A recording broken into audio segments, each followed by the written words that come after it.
Now, this particular story, All Summer in a Day, was written in 1954, long time before people knew what was actually the planet Venus all about.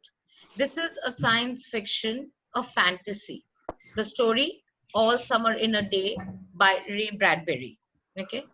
Now,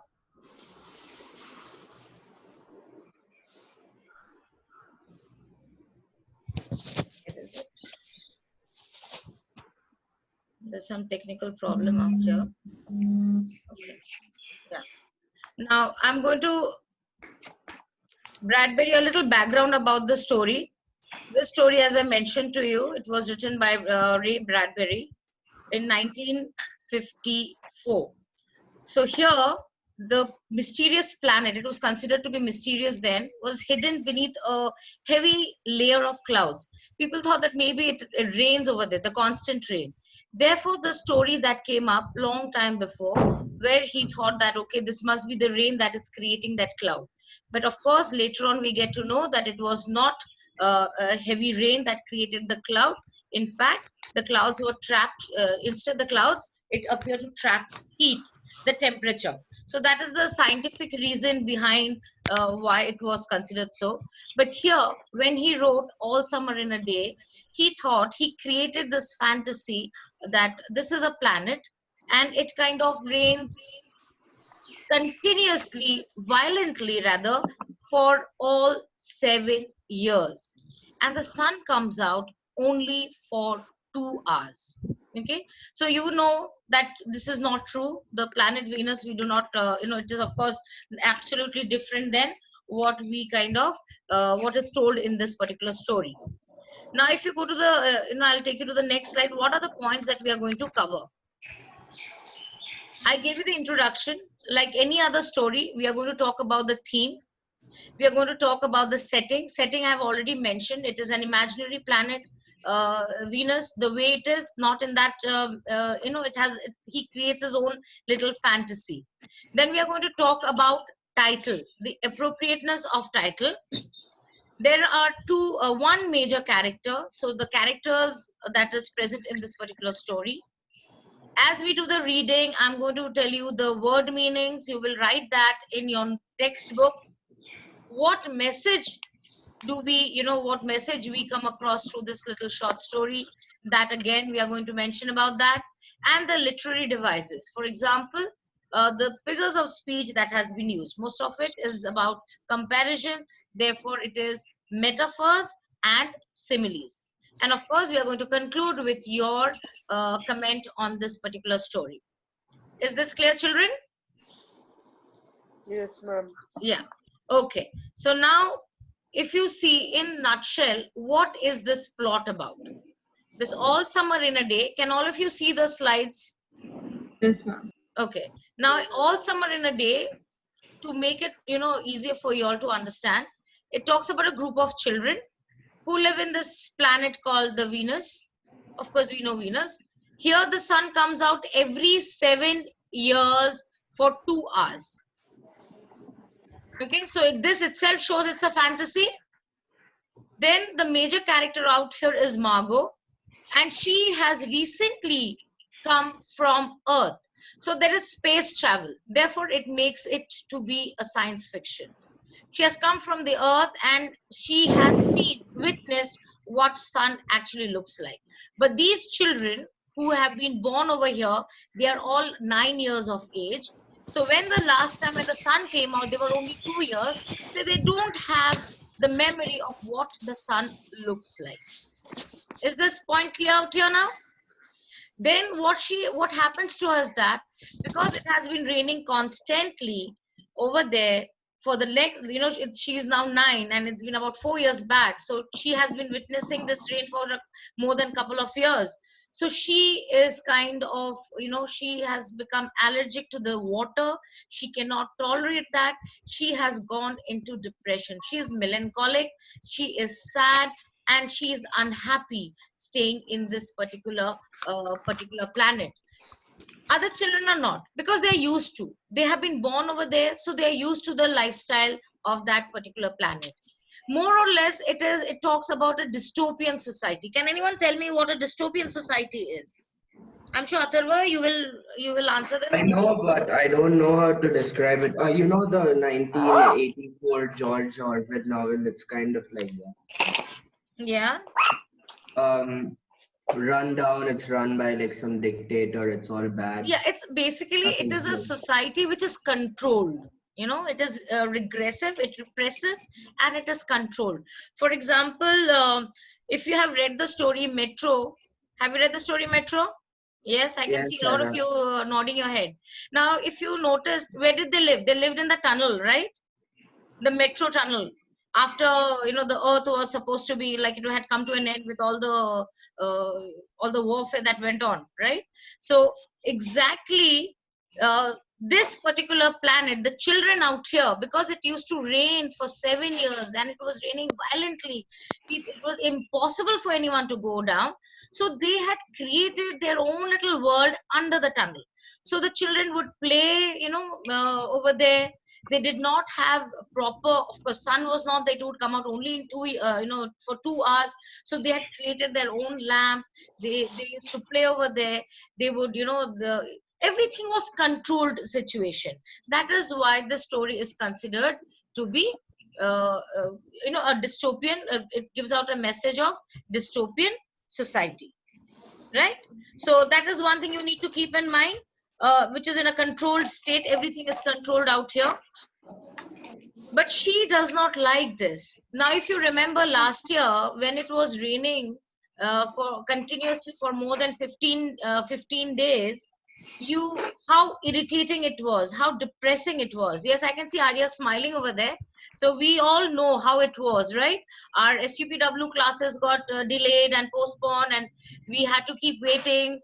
There were, of course, the same situation, but of course in a lesser impact. We had to stay in the house. So imagine if 15 days could get us into that mode, what this poor girl, Margot, the main character, must have been going through after she had witnessed the lovely weather, the sun on this planet Earth, and then she had to move. She had to travel with her parents who decided to settle down in this particular planet, Venus, where it was raining consistently for the last 4 years that she had been there. So obviously, she did not like it. She was quiet, she was depressed. But these children who were already living there, they did not understand her. They kept on saying, why is she sad? Why doesn't she play? Why is she different? Why is she smarter? Therefore, she is bullied and she is not liked by her friends. They are jealous of her. Okay, so this is basically what the story is all about. Then the story begins on the day when the sun is about to come. So children are excited. So the story does not begin from once upon a time, but it is in the middle of an action. Okay, so as we read, you will get to know. Is there any question, children? You may ask. No, ma. Okay, now we come to the next slide. Okay, what are you going to see over here? A futuristic. It is a futuristic view of life because it was written in 1954 when people, you could not even imagine. Uh, on this planet, as I mentioned, it rains violently for 7 years and the sun breaks through only for 2 hours. As I mentioned, it is a dystopian society and it is a fantasy as well as a science fiction. Fantasy because in reality, Venus is not like that, and it is a science fiction because there is space travel. Okay, and words like rocket, men, and women is mentioned over there. Like we start, with all our most of our stories and poems, we start with theme. Now, the theme out here is jealousy. Jealousy by the children who live, who have been born and brought up on that particular planet. So you see the behavior of the students on the planet of Venus is seen. This jealousy is seen through them. They are mean, they are insensitive, and they are confronted with when they are confronted with someone who is different from them. This is something in reality we all see it. In a class also, if you see a student is answering more than the others, you tend to bring that person down and you tend to tell them, okay, be quiet now, I know you know it all. This is a little reflection of what jealousy is all about. Children or any human being, this is a characteristic. They do not like people who are smarter than them. It is a tendency, okay? Behavioral characteristic, you can say. And because of this, what happens? What is the result? They start bullying. So here we see Margot getting bullied by the children of Venus because she knows she's seen the sun, whereas these children don't remember what sun looks like. Okay, so that is why. Yes, you want to ask something, Muskan? No, ma'am. Okay, so here you see this. As I told you, it is a fantasy as well as science fiction because of the word space travel. They are traveling. Title. Title is absolutely appropriate. If you are given a question whether the title is appropriate or not, you are to mention it is apt. Why is it apt? Because it revolves around a group of children who have been waiting for the last 7 years for them to see the sun and get some relief, to see what it feels like, what summer is all about. Okay, so that is why the title is appropriate. Any question? No, ma'am. Nope. Okay, good. Okay, now we go to the next one, the characters. Here we have the one major characterization, that is Margot, the main character, the protagonist of the story. She is a misfit in this planet. Krishna, why is she a misfit in this planet? I mentioned it. Why is she a misfit? Krishna, unmute Ma'am, and answer. ma'am, because she came from the earth. She came from the earth. Okay, Divyata? Because she was not used to the rainfall over there. She was not used to the rainfall. Piyush? Yes, ma'am. Yes, Piyush? Why is Margot considered to be a misfit in Venus? Mom, because she's smarter than others. Yes, She is ma'am. smarter than others and misfit because she's unhappy. She doesn't like, she's not cheerful, she doesn't play, she doesn't do things which normal children do. So that is the reason why she feels she is a misfit over there. And because she is misfit, she's unhappy, and unhappiness results in the way she looks. She looks pale, she looks sad, she does not look happy. And because she is unhappy, she never mingles with other children. She does not play with them, nor does she sing songs. These children are used to that lifestyle, therefore they go about it. Okay. She also has fond memories of the sun, and she, as I mentioned earlier, she is smarter than others. Yash, you are entering very late, and please ensure that you come on time. Okay. Now we come to the literary devices that you will see over here. It is a story, therefore you will see that it is a third person narration, and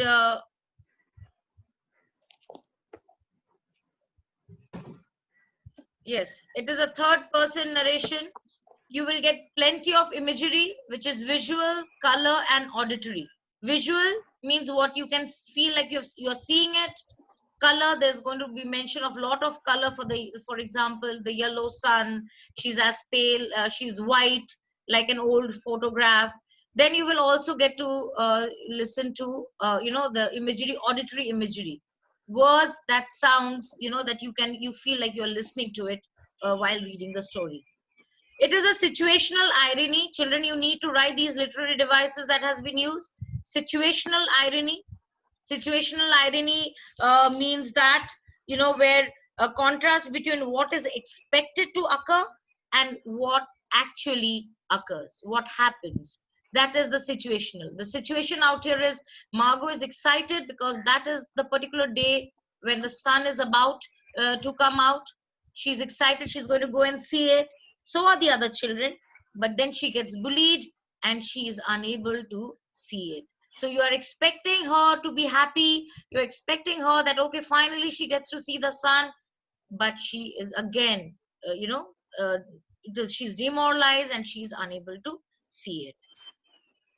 Now we are going to read the story. I would like one of you, and I will call Ali Haider.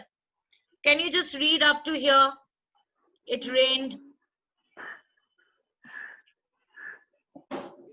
Ali Haider, Hello, please unmute yourself. ma'am. I've unmuted myself. Ali Haider.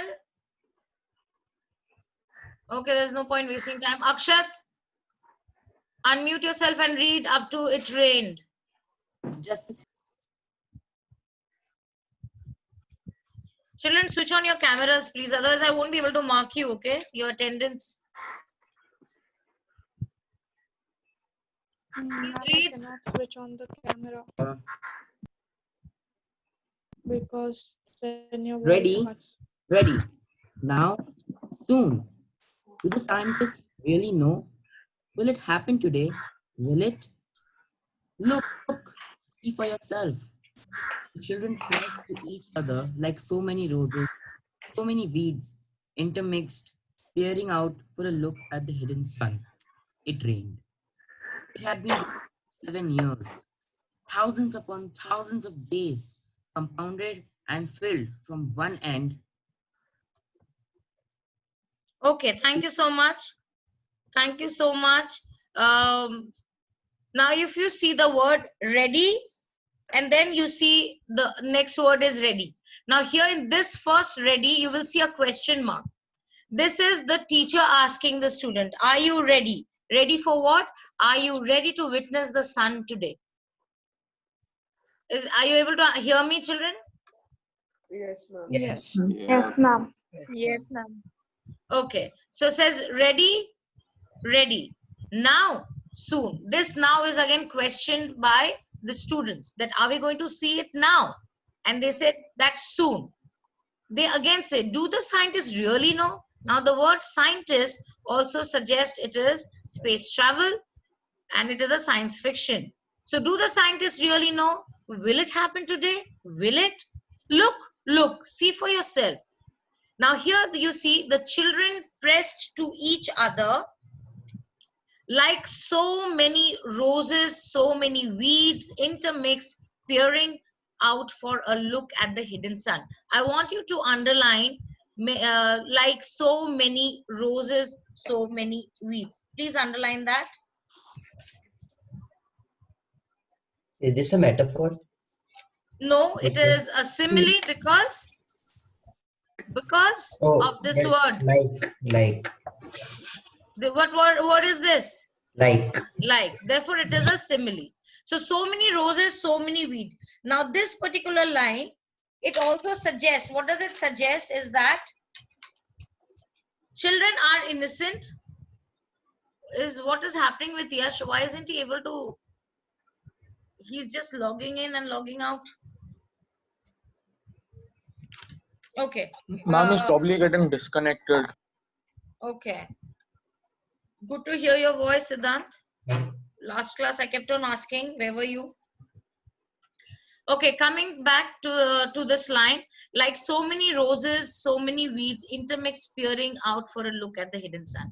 This line itself says that children are not that innocent. Sometimes they also have a little shade of gray in their character. So many roses. Roses are sign of love, innocence. Okay, beautiful. Weeds again is a kind of, which shows it is little wild. It is little something that is not beautiful, or that is like a shade which is not in control. So roses, so many weeds, so many roses. This is the line that you need to keep in mind. That they were all kind of waiting over there to see something. It rained. As I told you, it was still raining. It had been raining for, oops, sorry, again, yeah. It had been raining for 7 years. Thousands upon thousands of days compounded and filled from one end to the other with rain. So, thousands and thousands upon days, because it was raining for last 7 years and it was just raining continuously. So what had happened?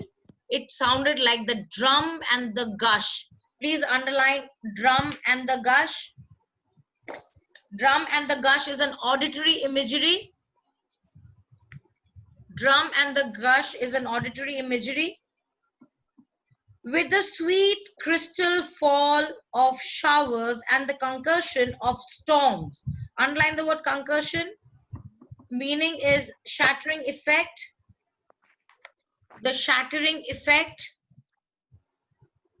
So heavy, they were like tidal waves. Underline the word, they were like tidal waves. They were tidal waves. The tidal waves out here means large waves. Is that clear, children? Are you writing the meaning? Yes, Yes, ma'am. Okay. Ma'am, can you repeat the previous one? This one, drum and gush. This is auditory imagery. Auditory imagery. Yes, ma'am. And then we have the next one, which is with the drum and gush, with the sweet crystal fall of showers. That is the raindrops falling, the pitter patter sound. Pitter patter sound happens only when the rain is not, it does not rain in a heavy, the heavy shower is not there. But here we are talking about a heavy shower. And therefore, it sounded like the sweet crystal fall of showers. And the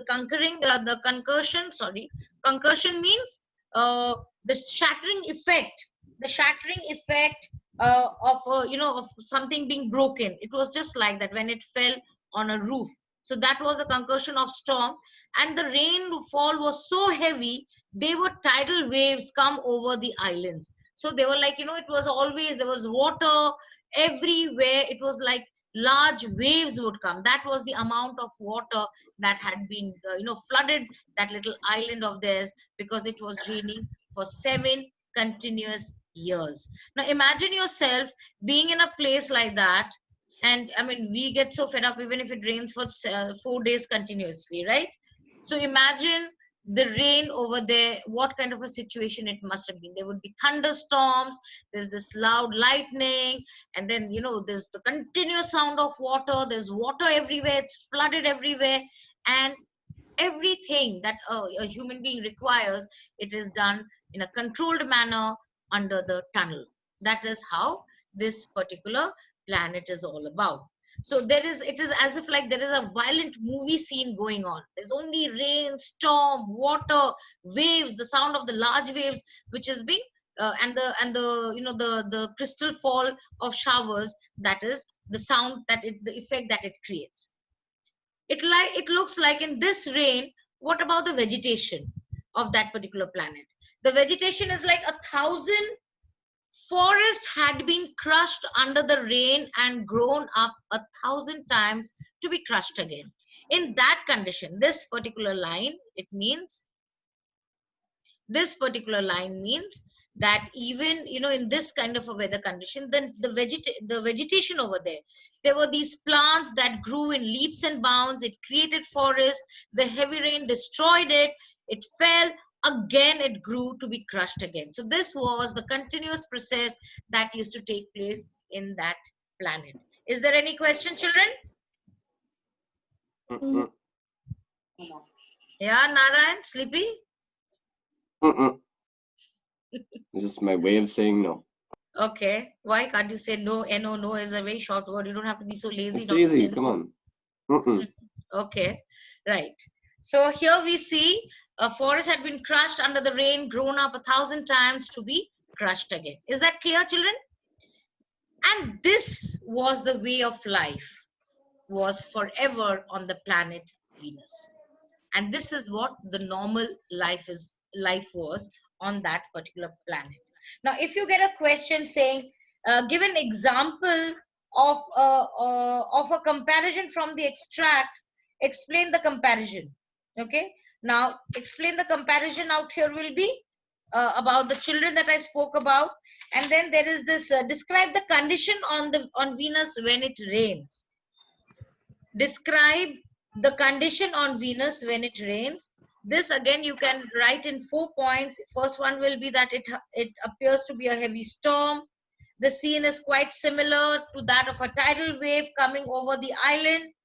Moreover, the ceaseless and heavy rain on Venus results not only in crushing over 1,000 forests, but also their regrowth. I repeat, if you get a question, describe the condition on Venus when it rains, you've got to write the answers should have the following words. I repeat, heavy storm, similar to tidal waves, then ceaseless and heavy rainfall, then Venus results in crushing over 1,000 forests, but also ensures their regrowth to be crushed again. Clear, children? What is the description and the condition? How you have to write that? Okay. Then I get it. Right. And this was the way life was forever on the planet Venus, and this was the school room. So where were the children gathered when they said ready, ready? They were in the school room. You remember? Of the children of the rocket men and women. I want Dhruv to read, please, from this line. And this was the way of life. And this was the way of life was forever on the planet Venus. And this was the schoolroom of the children of the rocket men and women who had come to a raining world to set up civilization and live out their lives. Okay. It's stopping. Yeah, It's we'll stopping. stop there. Now, I want you to underline the word rocket men and women. Rocket men and women. Rocket men and women also, and this is also one of the points that shows about it being a science fiction. So if you get what are the words or the elements of science fiction in this particular story, you got to mention the line rocket men and women. That is men and women families that sat on the rocket and they came to this particular planet were known as the rocket men and women. They were also considered to be the scientists who decided to, to set up a civilization on this raining planet. Clear? Why this is important? Rocket men and women. Yes, ma'am. Yeah. Now we go to the next one. Oh God. Gets stuck.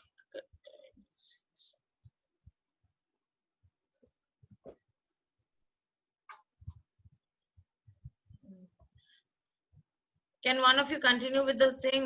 Okay, I got it. Yeah. तुमचे 10 मिनिटांनी जा तू तिथे पाठवायचं म्हटलं ना. Okay.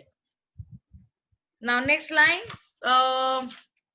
Siddhant, could you read this, please?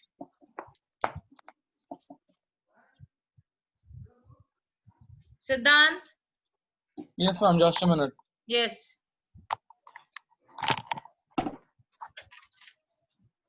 Ma'am, it's stopping from there, right? Yes, it's stopping. It's stopping. It's stopping. It's stopping. Yes, yes. Margot stood apart from them, from these children who could ever remember a time when there wasn't rain and rain and rain. They were all 9 years old, and if there had been Underline a that, day, 9 years old. ma'am. No, underline the word 9 years old in your textbook.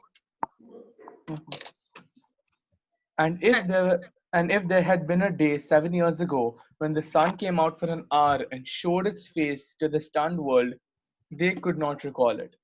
Sometimes at night she heard them stir in remembrance, and she knew they were dreaming and remembering gold or a yellow crayon or a large coin enough to buy the world with. She Okay. knew. Yeah, continue.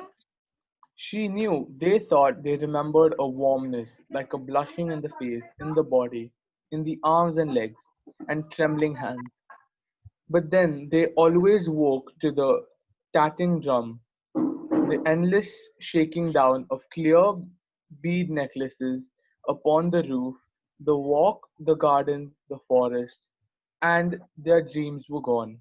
All day yesterday, they had read in class about the sun, Okay, about stop how over there. They stop over there. They had read about the sun. Now, if you see that first thing that you need to remember, it's stopping means the rain is, the severity of the rainfall. It has slackened a little. It has come down a bit. Margot stood apart. Now, this is the main character we are introduced to her. In the very first line, she is standing not with the children who were intermixed like roses and wheat. She was away from them. Now, these children are the children who have been born and brought up in that planet, and they could not remember a time when there wasn't rain, and rain. They were, how old were they? They were all 9 years of old, and if there had been a day, a day, 7 years ago when the sun came out, but they did. They have not. They do not recall that. They don't remember it. Sometimes probably they would dream about it, and Margot could say that they're dreaming about it because they were dreaming and remembering. Now you underline the word gold or a yellow crayon. Gold or a yellow crayon. Now how how did the children remember the sun? First part will be like gold. This is one of the color imagery. Second is like an yellow crayon, and the third word is that a large coin. Now the word large coin has been an exaggeration. So Aditya Sunke, if it is an exaggeration, what is the figure of speech? Hyperbole. It is hyperbole. So remember, these children, they remembered, they had vague remembrance of the sun. And in what way did they remember it? First, they remembered it as like a color gold, or probably like the color a yellow crayon creates. And the third one is like a large coin, enough to buy the world with, which is a hyperbole. She knew they thought, sorry, she knew they thought they remembered a warmness like a blushing in the face, in the body, in the arms and legs, and trembling hand. She felt that they also remembered what was the effect of the sun on them. They felt, okay, it must have been warm. It must have been something. She felt that they did have some vague recollection of what they had seen, though they don't remember, they were just 2 years of age, but there was some kind of a recollection that she felt these children did remember while they were sleeping. But when they always awoke to the tatting drums. Now, tatting drums. This is the line which is also, what imagery do you think it should fall under? Auditory.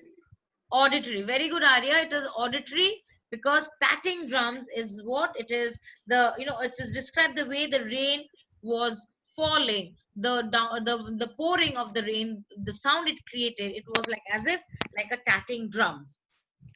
The endless shaking down of a clear bead necklace. Now, this is a metaphor. Now, endless shaking down of a clear bead necklaces upon the roof.